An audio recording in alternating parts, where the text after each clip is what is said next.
Hi అండి. అందరికీ నమస్తే. వెల్కమ్ టు తెలుగింటి షడ్రుచులు. ఈరోజు నేను చూపించబోయే స్పెషల్ రెసిపీ ఆరోగ్యానికి ఎంతో మంచిదైన కాకరకాయ పులుసు. కాకరకాయతో ఎప్పుడు ఫ్రై, కర్రీసే కాకుండా ఇలా పులుసుని కూడా ట్రై చేయండి.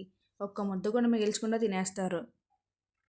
ఇప్పుడు మన పాతకాలం పద్ధతిలో ఈ కాకరకాయ పులుసుని చేదు లేకుండా ఎలా తయారు చేయాలో మీకు చేసి చూపిస్తాను. ముందుగా దీనికోసం మనం చింతపండుని నానబెట్టుకుందాము.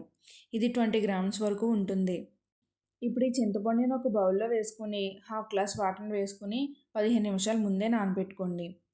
మీరు ఈ చింతపండుని మీరు తినే పులుపుని బట్టి పెంచుకోవడం కానీ తగ్గించుకోవడం కానీ అడ్జస్ట్ చేసుకోండి. ఇప్పుడు కర్రీని ప్రిపేర్ చేసుకుందాము. దీనికోసం స్టవ్ మీద ఒక పాన్ పెట్టుకొని 3 స్పూన్స్ ఆయిల్ని వేసుకోండి. ఈ ఆయిల్ హీట్ అయిన తర్వాత 1 టేబుల్ స్పూన్ శనగపప్పును వేసుకోండి. అలానే హాఫ్ టేబుల్ స్పూన్ మినపప్పును కూడా వేసుకొని ఒకసారి ఫ్రై చేసుకోండి. ఇప్పుడు ఇందులోకి మనం తాలింపు దినుసులను వేసుకోవాలి. ఆవాలు, జీలకర్ర, మెంతులు వీటిని అన్నింటినీ హాఫ్ టేబుల్ స్పూన్ వేసుకోండి.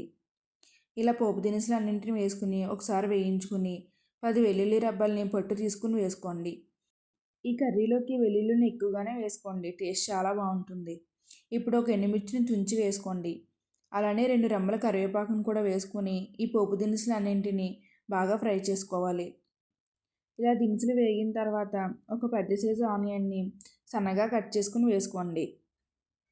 ఇలా ఆనియన్స్ని కూడా వేసుకుని వీటిని కూడా బాగా ఫ్రై చేసుకోవాలి. ఇలా 1 మినిట్ ఫ్రై చేసిన తర్వాత 4 పచ్చిమిర్చిని ఇలా సన్నగా కట్ చేసుకుని వేసుకోండి. ఇలా పచ్చిమిర్చిని కూడా వేసుకొని బాగా ఫ్రై చేసుకోండి. ఇలా 2 మినిట్స్ వేయించిన తర్వాత మీ రుచికి సరిపడా సాల్ట్ని వేసుకోండి. నేను 1 టేబుల్ స్పూన్ సాల్ట్ని వేసుకున్నాను.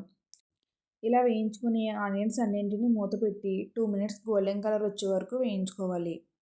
ఇలా 2 మినిట్స్ వేగిన తర్వాత ఇప్పుడు మూత తీసి మళ్ళీ ఒకసారి వేయించుకోండి. ఇప్పుడు ఆనియన్స్ మగ్గిపోయినాయి. ఇందులోకి మనం కాకరకాయ ముక్కల్ని వేసుకోవాలి. నేను ఈ కర్రీ కోసం 1/2 కిలో కాకరకాయలను తీసుకున్నాను. వీటిని పైన చెక్కు తీసి ఇలా ముక్కలుగా కట్ చేసి వేసుకోవాలి. వీటిని కొంచెం చిన్న సైజు ముక్కలుగానే కట్ చేసుకుని వేసుకోండి. పులుసుకి ఇలా కట్ చేసుకుంటేనే మనం తినేటప్పుడు నోటికి తగులుతూ టేస్ట్ చాలా బాగుంటుంది. ఇలా కాకరకాయ ముక్కల్ని కూడా బాగా ఫ్రై చేసుకోండి. ఇప్పుడు ఇందులోకి చిటికెడు పసుపు కూడా వేసుకుని వీటిని అన్నింటినీ బాగా మిక్స్ చేసుకోండి. ఇలా అన్నీ ఒకసారి బాగా కలుపుకొని మూత పెట్టి 5 మినిట్స్ మగ్గించుకోవాలి. ఇప్పుడు 5 మినిట్స్ తర్వాత ఒకసారి మూత తీసి చూద్దాము. ఈ కాకరకాయ ముక్కలు కూడా సగం వరకు మగ్గిపోయాయి. ఇవి పూర్తిగా మగ్గిపోయాయని తెలియడానికి ఒక ముక్కని ఇలా కట్ చేసి చూడండి. ఇలా ఇదుపుతుంటే 2 ముక్కలు అయితే కాకరకాయ అంతా మగ్గిపోయినట్టే. ఇలా మగ్గిన తర్వాత 2 స్పూన్స్ కారాన్ని వేసుకోండి. ఇది కూడా మీరు తినే స్పైసీని బట్టి అడ్జస్ట్ చేసుకోండి. ఇలా కారాన్ని కూడా వేసుకుని ఈ కాకరకాయ ముక్కలు అన్నింటిని ఒకసారి బాగా మిక్స్ చేసుకోండి. ఇలా 1 మినిట్ వేయించి ఇప్పుడు 1 గ్లాస్ వాటర్ని కర్రీలో వేసుకోవాలి. ఇలా వాటర్ని వేసుకుని అంతా ఒకసారి బాగా కలుపుకొని మూత పెట్టి 5 మినిట్స్ ఉడికించుకోవాలి. ఇలా కర్రీలో నీళ్ళన్నీ అయిపోయే వరకు ఉడికించుకొని ఇప్పుడు ఇందులోకి చింతపండు పులుసుని వేసుకోవాలి. ఇప్పుడు కర్రీ కోసం మనం ముందుగా నానబెట్టుకున్న చింతపండు నుంచి కొద్ది కొద్దిగా వాటర్ వేసుకుని ఇలా చింతపండు పులుసుని తీసుకోవాలి. ఈ వాటర్ 250 ml వరకు ఉండొచ్చు. దీన్ని ఇలా కర్రీలో వేసుకుని అంతా ఒకసారి బాగా కలుపుకోండి.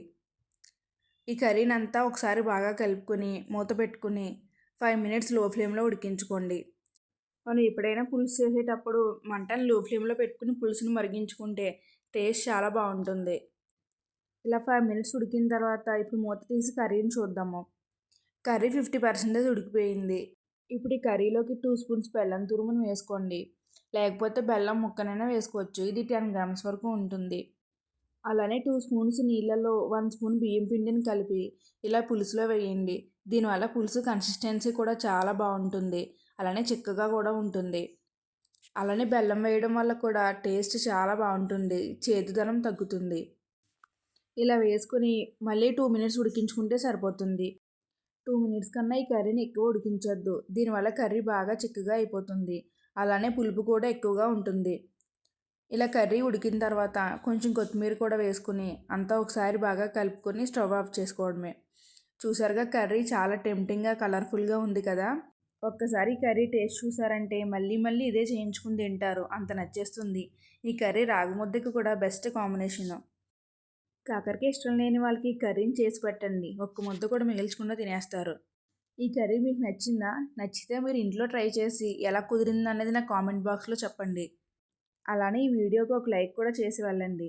ఇలా నేను చేసే స్పెషల్ రెసిపీస్ అన్నీ మీకు నోటిఫికేషన్గా రావాలంటే నా ఛానల్ని సబ్స్క్రైబ్ చేయండి. Thank you all.